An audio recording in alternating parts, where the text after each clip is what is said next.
মাসকাটে মরুর বুকে পাহাড়, সমুদ্রবেষ্টিত ওমান ক্রিকেট একাডেমি গ্রাউন্ড। এখানেই স্কটল্যান্ড বিপক্ষে ম্যাচ দিয়ে নিজেদের বিশ্বকাপ মিশন শুরু করবে বাংলাদেশ।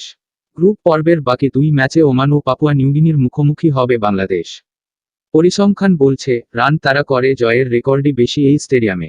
মাসকাটের মরুর মধ্যে পাহাড়, সমুদ্রের কোলে যেন এক খণ্ড সবুজ গালিচা এই ক্রিকেট গ্রাউন্ড। যে গালিচায় ব্যাট বলের ঝড় তোলার অপেক্ষায় বাংলাদেশ। টি-20 বিশ্বকাপের বাছাই পর্বে বাংলাদেশের প্রথম ম্যাচে প্রতিপক্ষ স্কটল্যান্ড। কোভিডের কারণে ভারতের পরিবর্তে এবারের আসর মাঠে গড়াচ্ছে সংযুক্ত আরব আমিরাত ও ওমানে, যেখানে ভেন্যু হিসেবে থাকছে দুবাই আন্তর্জাতিক stadium, Sharjah cricket stadium, Abu Dhabi Sheikh Zayed stadium ও ওমানের আল আমিরাত ক্রিকেট স্টেডিয়াম।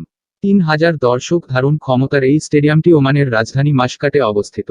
মাসকাটে একসময় পার্সিয়ান ও পর্তুগিজদের শাসন চললেও 1970 সালে কাবুস বিন সাইদের আমলে আমূল পরিবর্তন ঘটে এই শহরের। আল হাজার পাহাড়ের পাদদেশে 2008 সালে স্টেডিয়ামটির নির্মাণ কাজ শুরু হয়। 4 বছরের কর্মযজ্ঞের পর 2012 সালে উদ্বোধন করা হয় স্টেডিয়ামটি। এখন পর্যন্ত স্টেডিয়ামটিতে ম্যাচ হয়েছে 12 ওয়ানডে ও 24 টি-20। টি-20-র এই আসরে এই ভেন্যুতে অনুষ্ঠিত হবে গ্রুপ বি র 6টি ম্যাচ। পরিসংখ্যান বলছে, গেল 24 টি-20তে রান তাড়া করা দল জয় পেয়েছে 14 ম্যাচে। আর আগে ব্যাট করা দল জয়ে পেয়েছে 10 ম্যাচে। প্রথম ইনিংসের গড় রান 151 আর দ্বিতীয় ইনিংসে 128।